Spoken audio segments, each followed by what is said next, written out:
Shall we turn in our Bibles to 2 Chronicles, beginning with chapter 21 this evening.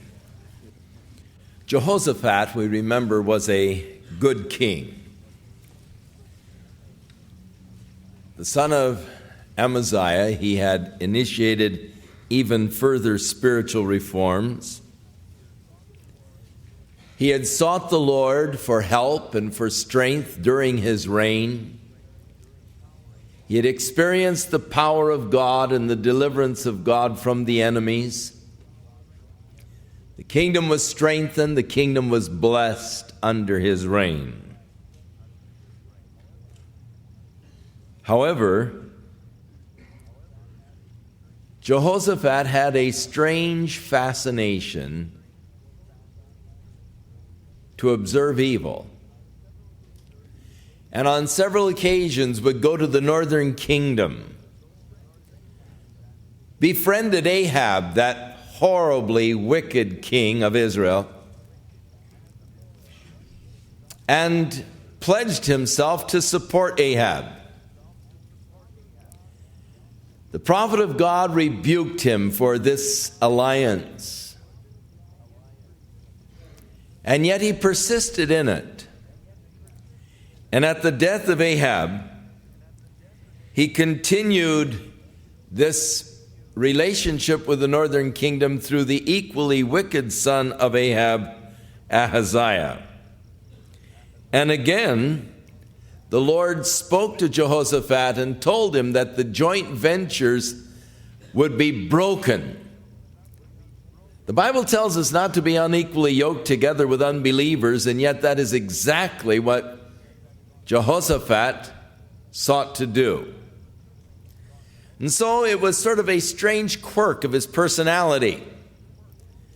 Though he was a good king, though he loved the Lord and led the people in the worship and service to God, still this inner drawing that he seemed to have towards evil.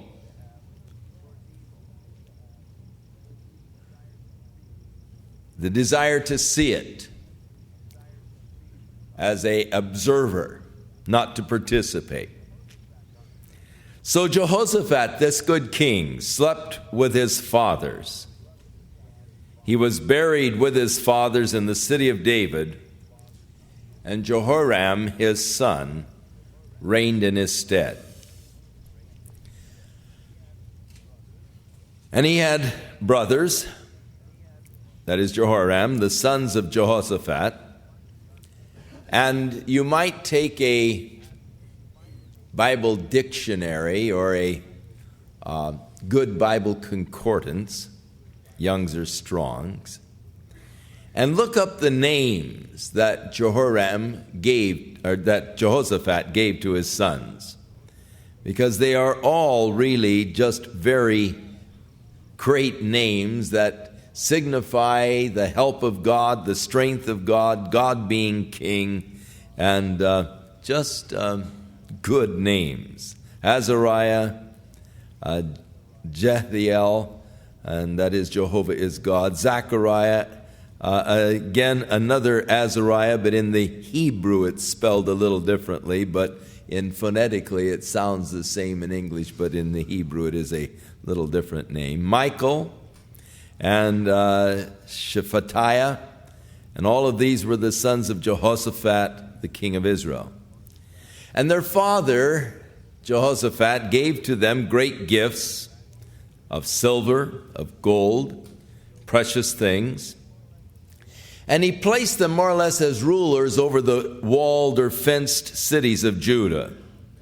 But the kingdom itself he gave to Jehoram, because he was his firstborn. And it seems that there was a co-regency for a period of time, Jehoram reigning with his father Jehoshaphat. But when Jehoshaphat died, and Jehoram was risen up to the kingdom of his father, he first of all strengthened himself, and then he slew all of his brothers, or murdered his brothers with a sword, and also many of the princes of Israel. Jehoram accompanying his father on these ventures north, seeing the evil and the wickedness that existed in the northern kingdom, being exposed to all of the licentiousness that was there, being a young teenager, was not able to handle it. And though his dad went, and though his dad observed these things, his son was destroyed by them. And his son fell in love with the daughter of Jezebel and Ahab, the wicked rulers of the north, who had brought the nation of Israel to the lowest depths of moral depravity. His son, falling in love with Athaliah, the daughter, when he was 17 years old, married her, or 17 or less. It was a marriage of just a teenage kid. They had their first child when he was 18 years old. But seeing these things, he was polluted by them. He had a fascination for them, as did his father, but his father only in observation, whereas Jehoram participated in the evils of the northern kingdom. He behaved himself as long as his father was alive. As soon as his father died, he gave himself over to the wickedness and the licentiousness that marked the northern kingdom. No doubt his wife had a bad effect upon him, being the daughter of Ahab and Jezebel. And under the reign of Jehoram, the nation of Judah began to sink, as was the nation of Israel. So Jehoram was 32 years old when he began to reign. He reigned for 8 years in Jerusalem. A short reign. He died at the young age of 40. His death being quickened because of his evil lifestyle. Now we're told concerning him that he walked in the ways of the kings of Israel. Having observed the kings of Israel and their wickedness, he walked in their ways. For he had the daughter of Ahab as his wife. And he did that which was evil in the sight of the Lord. He turned his back upon the Lord. Now, Jezebel had introduced to the northern kingdom the worship of Baal. And he also, following the model of his mother-in-law, introduced Baal worship in Jerusalem. In fact, they built a temple to Baal next to the temple that Solomon had built unto Jehovah. And they had set up priests of Baal there in Jerusalem. He did that which was evil as the kings of Israel. Howbeit, the Lord would not destroy the house of David. He was a descendant of David, and because of that, God would not destroy the house of David. And you see, he had cut off all of his brothers. He had killed all of his brothers, and so he was the only one left of the house of David as far as descendancy from David on the throne. So the Lord would not destroy the house of David because he had made this covenant with David. And he promised to give a light to David and his sons to reign forever. Of course, that covenant that God made with David, David understood it to mean that from David, the great king, the Messiah, would reign over Israel, and that the Messiah would then be a descendant of David, which indeed Jesus Christ was. And so he was spared only because of God's covenant that he made with David, not because he was righteous or deserving. but God honored his covenant. I am comforted by the fact that God honors his covenants. He is a faithful God who keeps covenant with his people. And even though the people often fail, as was the case here, a total failure on the part of Jehoram, and yet God remained faithful and true. I thank God for the covenant that he has made with me through Jesus Christ. For Jesus, when he took the cup, said, "This is a new covenant in my blood, which is shed for the remission of sins." And I thank the Lord that he keeps that covenant, that my sins have been forgiven. And though I may not always be faithful, he is faithful. And he keeps his covenant with man. Now, because of the wickedness of Jehoram, because he turned his back upon the Lord, because he led the nation of Judah in a spiritual and moral decline, God allowed the enemies to be strengthened against them. And in his days, the Edomites rebelled from under the dominion of Judah. The Edomites have been brought and made a vassal state, but now they are beginning to rebel. And so he went down to crush the rebellion.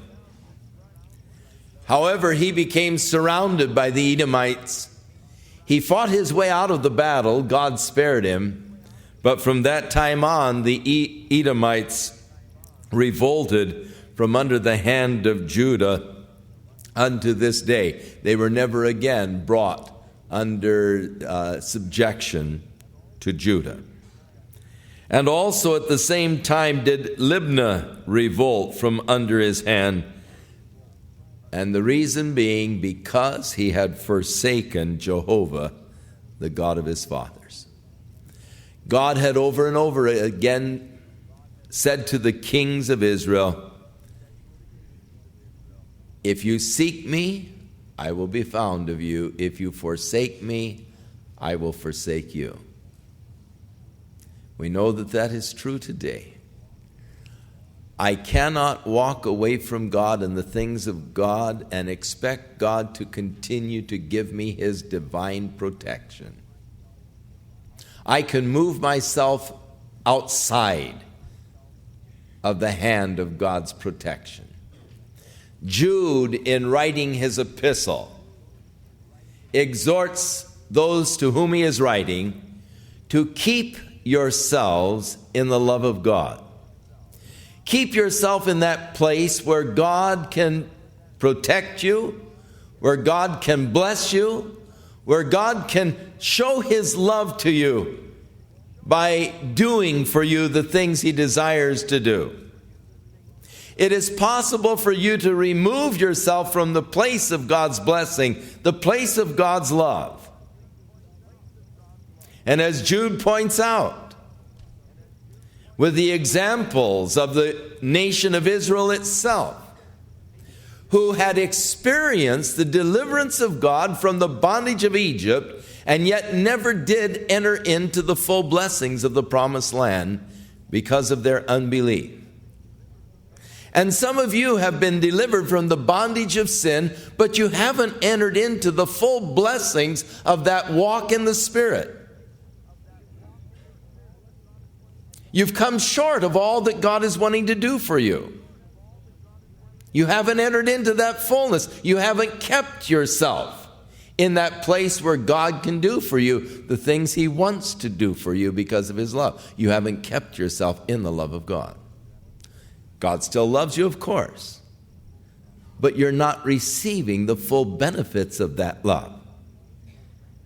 And then he pointed out the angels who had once dwelt in the very presence of God, but they kept not their first estate and are now reserved in the chains of darkness, awaiting the days of judgment, because they rebelled against God. Satan, lifted up with pride, rebelling against God. Beware of pride. It can separate you from the place of blessing. God can't do for you those things he desires to do when pride masters your life. And then those of Sodom and Gomorrah were given as an example, who failed to keep themselves in the love of God, enjoying the beautiful natural advantages of the city of Sodom there in the plains of Jordan. And yet, failing to keep themselves in the love of God, were destroyed by the fire and the brimstone that came from heaven. And we are told it was their lust that removed them from the place. Giving themselves over to their lust, they removed themselves from the place of blessing. And then Cain is an example of one who failed to keep himself in the love of God. The hatred that filled his heart.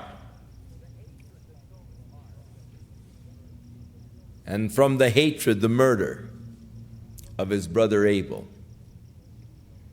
And then he gives us the example of Balaam, who was greedy for the rewards that the king had offered for his advice in cursing the people.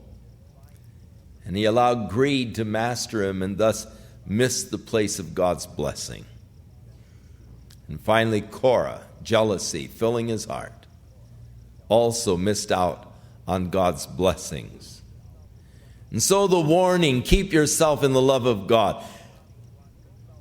As you do, God will watch over you, God will protect you, God will bless you. He'll do for you all of those loving things he wants to do for you. But it's possible for you to forsake the way of the Lord and put yourself outside of the place of blessing, and calamity will begin to strike your life. And calamity began to strike against Jehoram. First of all, in the rebellion of Edom, then followed by Libnah. Then we're told further of his sins, verse 11. You know, God sometimes allows these things to happen to cause us to turn back to him. And a lot of times when God is beginning to chastise us, we realize our failure, we turn back to God, we repent, we ask forgiveness, and we come back into that place of blessing. But others only rebel further. They stiffen up. God gives us the opportunities to turn. God gives us the opportunities to come back. We don't always take them, and some people become bitter when God begins to deal with their lives. And others become better. It all depends on my attitude towards that dealing of God with me. Whether I resent it, whether I rebel against it, become bitter and go further into evil, or whether I come back to the Lord. Now, the purposes of God are to draw me back, to awaken me to my condition, to draw me back. But Jehoram only became worse. After this rebellion, then he made high places in the mountains of Judah, that is, for pagan worship. He caused the inhabitants of Jerusalem to commit fornication. That would be spiritual fornication, setting up idolatry. And as we mentioned, the temple for Baal right there in Jerusalem. And he compelled Judah, ordered them to worship these pagan deities. And so there came a writing to him from Elijah the prophet. Now, there is some difficulty here in the minds of some. It can be explained in many different ways. Because from the account of Kings, it would appear that Elijah was dead before he had taken the throne completely. But as we mentioned, the fact that he was a co-regent to his father, Elijah died during the lifetime of his father, but the fact that he was a co-regent with his father. This letter at this point would appear to be after the death of Elijah, or not the death, Elijah did not see death but was translated into heaven. It would appear historically after that time. Now, this causes trouble to some of the critics of the Bible, but the fact that he was able to speak to him of his wickedness and of what he was going to do, and of what God was going to do to judge him. But you remember when Elijah was in Mount Horeb, having run from Jezebel, that wicked woman we've been talking about. So we're in the general period of history here. But you remember when Elijah was running from Jezebel, that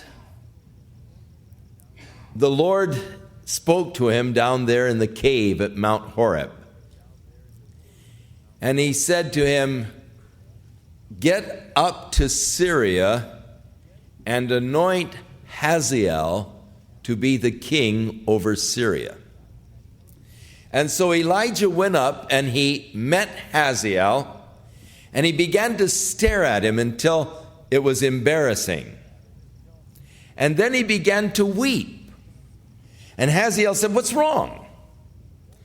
And he said, "I'm weeping over the horrible things you're going to do.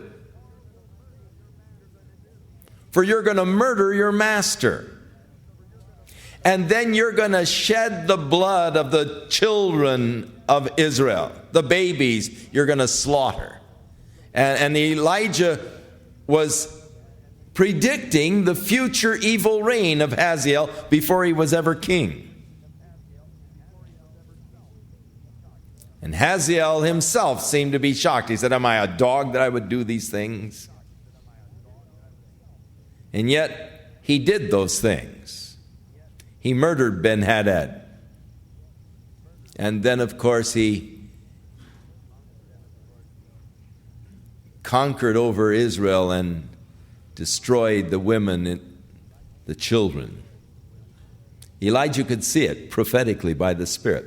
And so it is not at all unthinkable that even before Jehoram entered in or did these things, that by the Spirit Elijah knew, even as he did with Hazael and even as he did with another king, predicting the thing. Well, actually with Ahab, he predicted his death.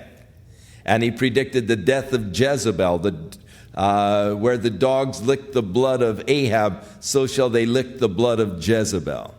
And he had predicted their tragic end because of their sin.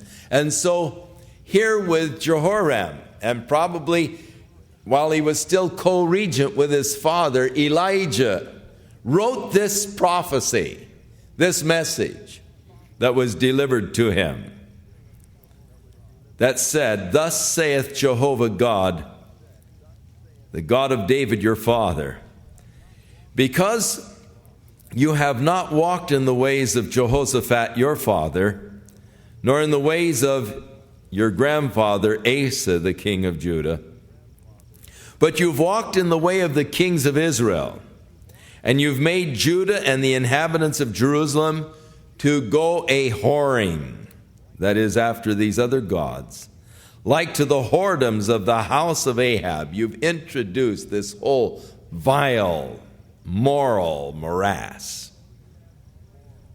"And also you have slain your brethren of your father's house, which were better than yourself." And this could all be prophecy declaring that he was going to slay his brothers who were better than himself. And that's probably why he killed them, because he knew that they would be outraged by the things that he was going to do, he had in mind to do. "Behold," the Lord says, "with a great plague will Jehovah smite your people and your children and your wives and your goods." You're going to get wiped out, your children, your wives, your possessions. "And you yourself shall have a great sickness.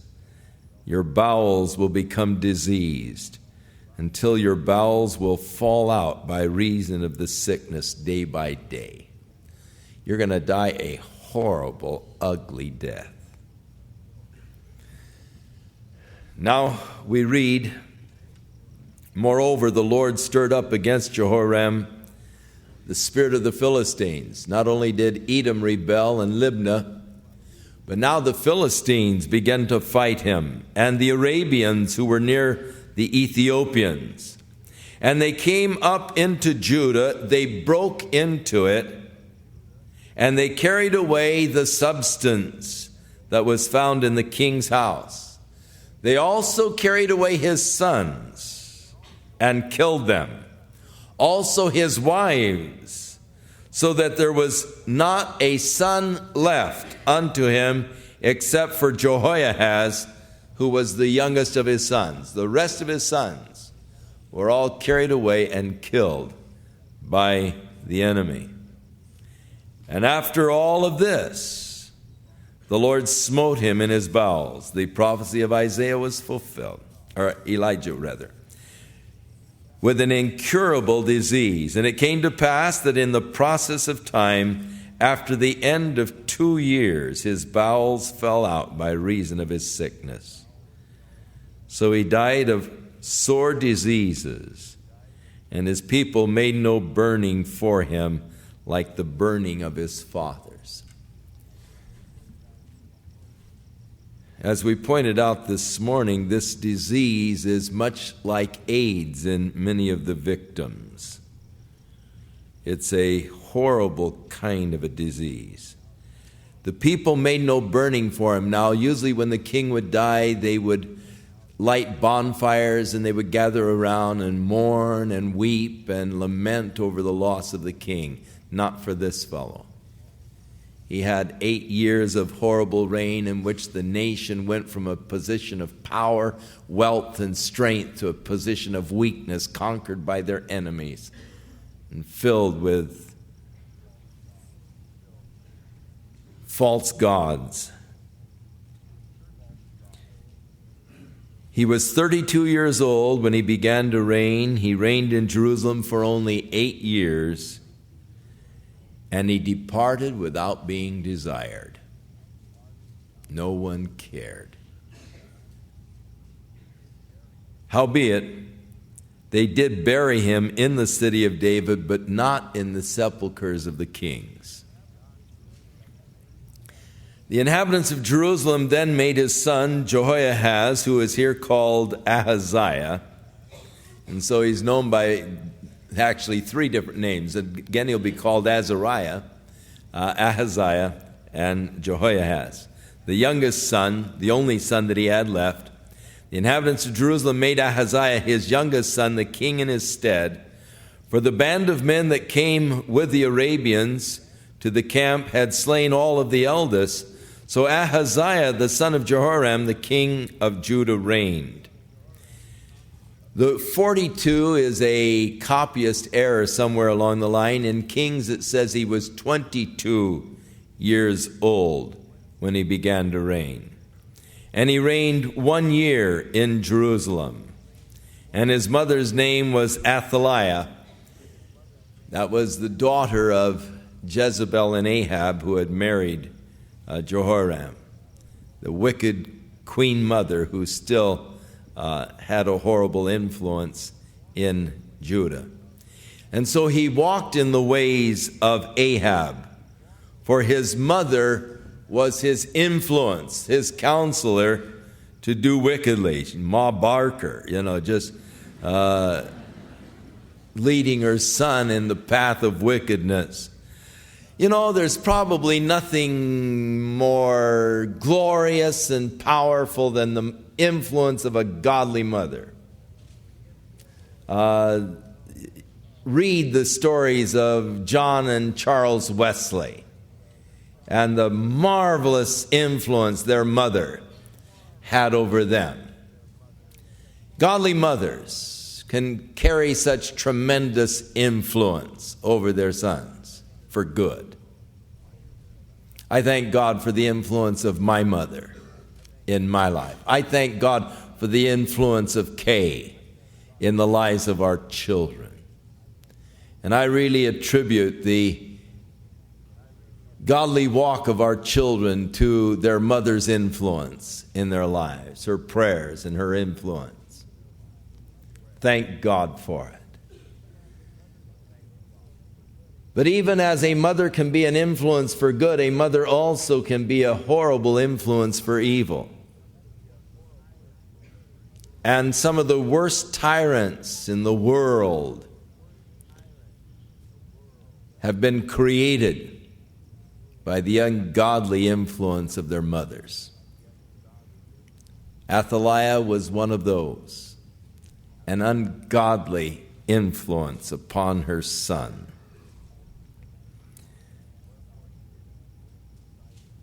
And wherefore he did evil in the sight of the Lord, like the house of Ahab, for they were his counselors after the death of his father to his destruction.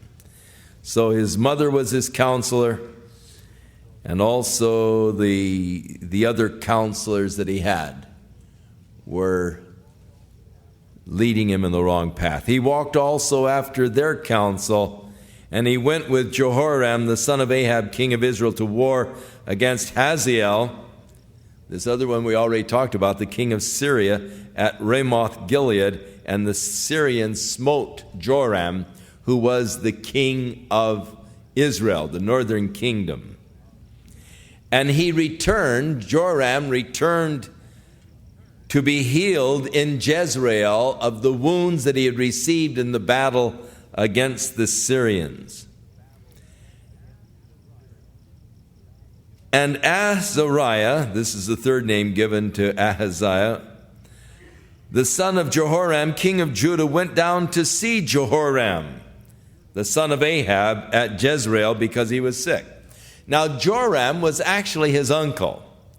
He was the brother of Athaliah, who was the mother of King Ahaziah.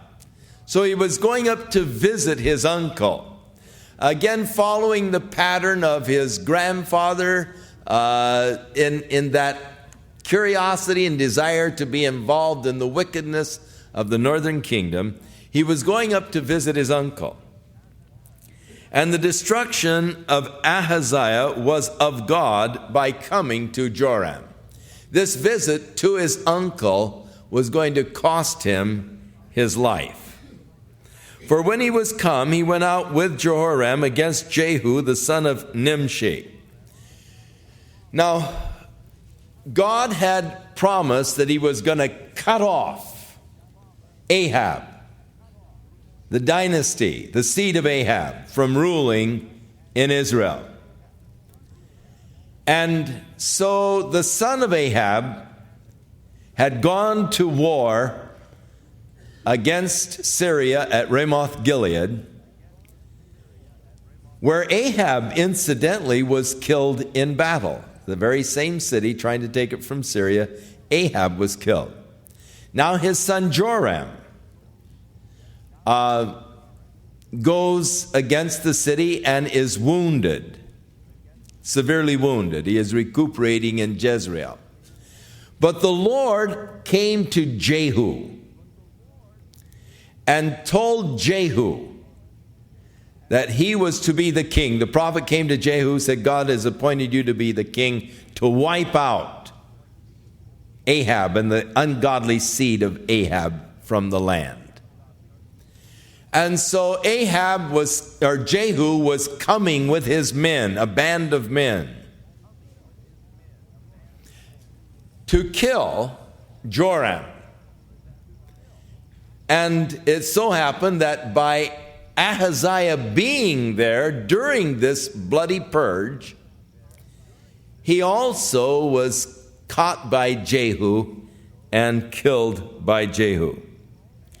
So it came to pass when Jehu was executing God's judgment, actually, upon the house of Ahab, that he found the princes of Judah that had come with Ahaziah, and the sons and the brothers of Ahaziah that ministered to him, and he slew them.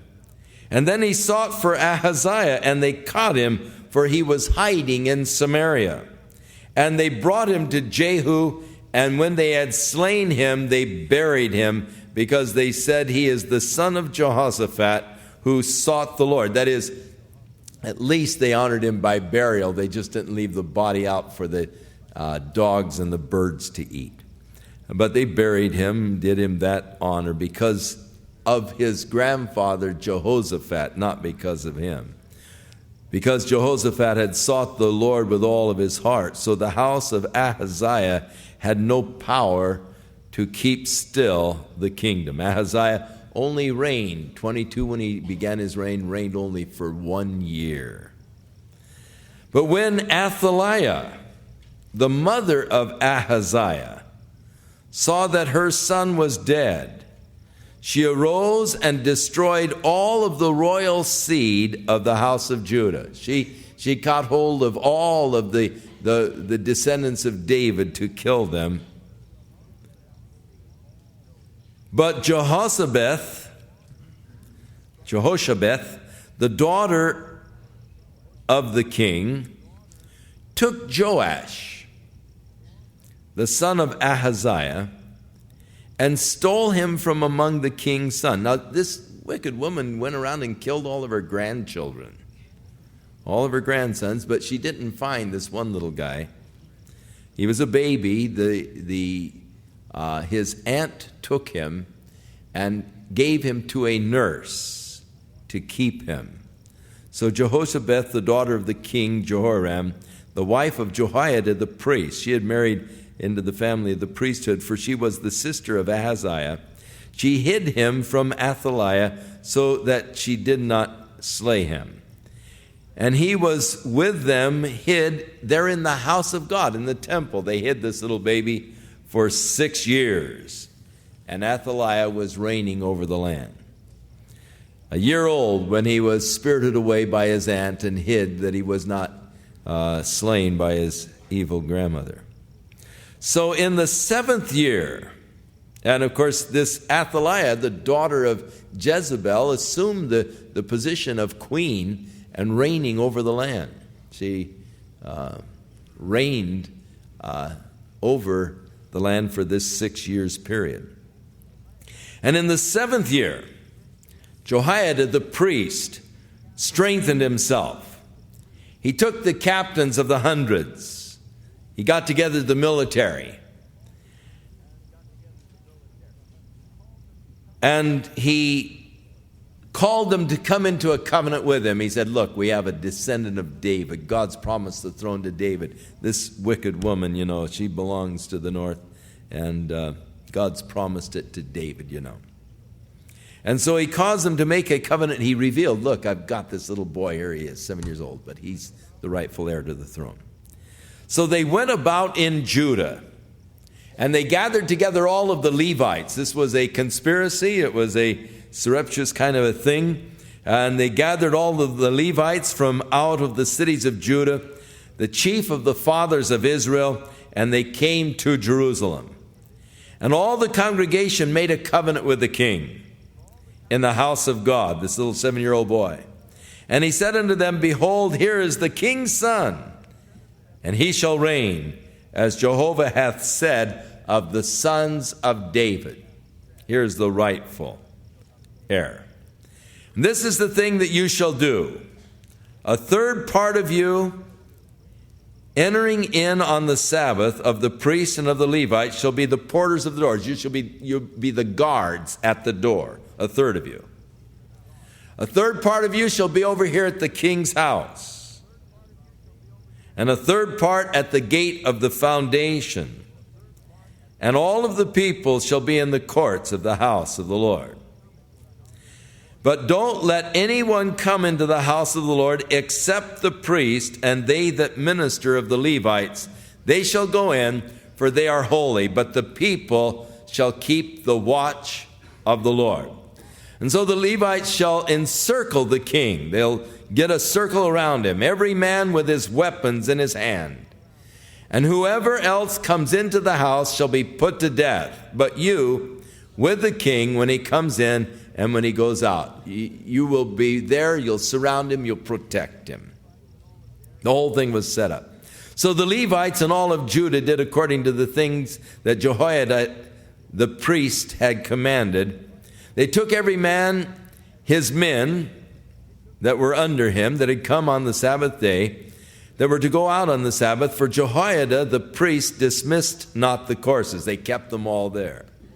Rather than dismissing them to go home, they kept them there. Moreover, Jehoiada the priest delivered to the captains of the hundreds the spears and the bucklers and the shields that had been stored there in the temple, that were used by King David, that were there in the house of God.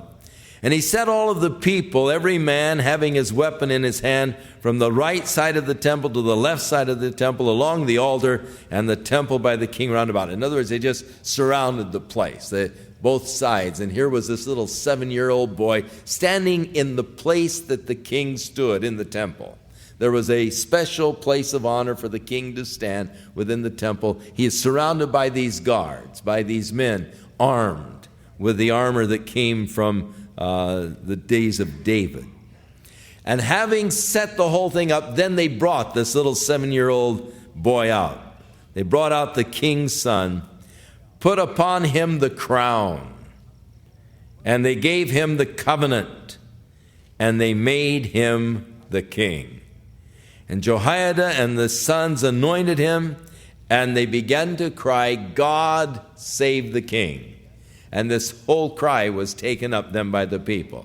Quite a tumultuous crowd crying, God save the king. Now when Athaliah, this wicked queen mother, heard the noise of the people running about and praising the king, she came to the people into the house of the Lord, and she looked, and behold, the king was standing at his pillar at the entering in, and the princes and the trumpets by the king, and all of the people of the land were rejoicing and were sounding with the trumpets, and also the singers and the instruments of music, and those that were taught to sing the praises. Then Athaliah tore her clothes and cried, treason, treason.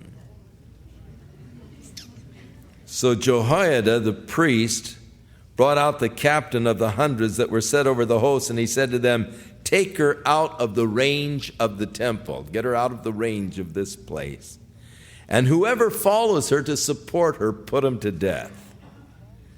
And let her be slain with the sword.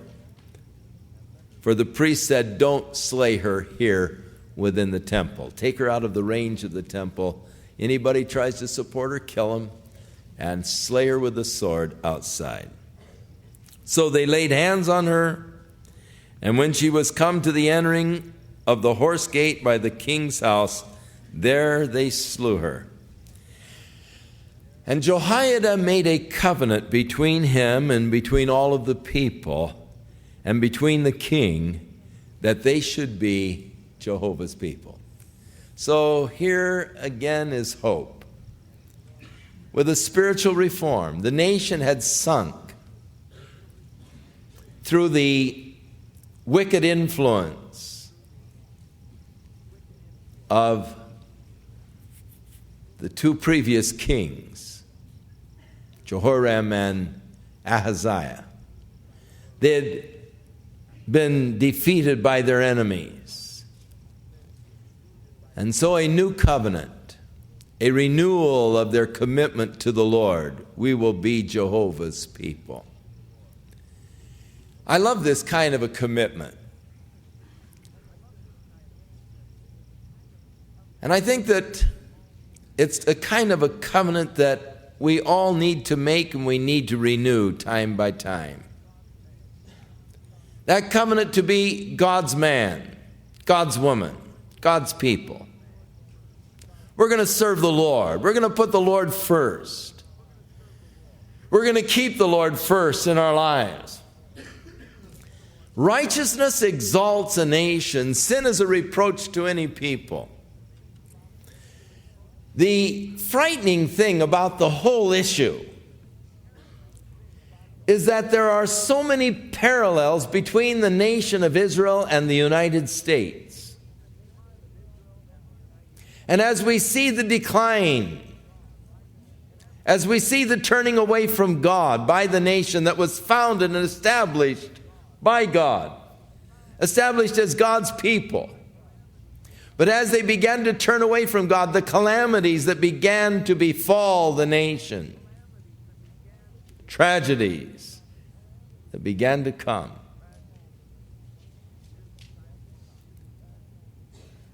Here's a sign of hope. The covenant being made by the priest. In reality, you know, as well as I know, that a 7-year-old boy doesn't really have any power in reigning. He's a puppet. He's just a figurehead on the throne because he's a descendant of David. Jehoiada was the real power behind the throne at this point. He was the priest, and he was the real strength and power behind the throne. But it's good. It's good because he is leading in a spiritual reform. He's making the covenant to bring the people back to the Lord, to be the Lord's people. Then all the people went to the house of Baal that Athaliah had built near the temple of God, that horrible profaning of the things of God right there near the courts of the Lord. And they broke it down. They broke down the altars and the images. They smashed them to pieces. And they slew Mattan, who was the priest of Baal, there before the altars of Baal. They wiped out this horrible pagan religion of which the scripture said was causing the children of Israel to commit fornication, spiritual fornication, and the whoredoms, as they went a-whoring after the other gods, forsaking their true God and the living God. And so Jehoiada appointed the offices of the house of the Lord by the hand of the priests, the Levites, whom David had distributed in the house of the Lord, to offer the burnt offerings of the Lord, as it is written in the law of Moses, with rejoicing and singing, as was ordained by David. So he reinstituted the worship in the temple that had, of course, declined under the wicked reigns of Ahaziah and Athaliah.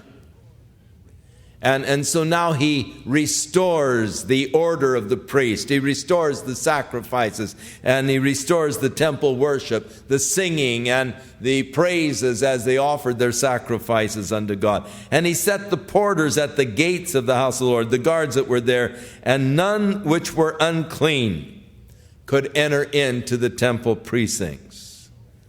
And he took the captains of the hundreds and the nobles and the governors of the people and all the people of the land, and he brought down the king from the house of the Lord, and they came through the high gate into the king's house, and he set the king upon the throne of the kingdom. So he established this little 7-year-old boy, the last living descendant who wasn't slain because he was hid by the nurse, and Joash is now sitting there upon the throne, a little 7-year-old boy, crowned king. All the people of the land rejoiced, and the city was quiet after they had slain Athaliah with the sword. So peace had come, a quietness, and a time of prosperity. But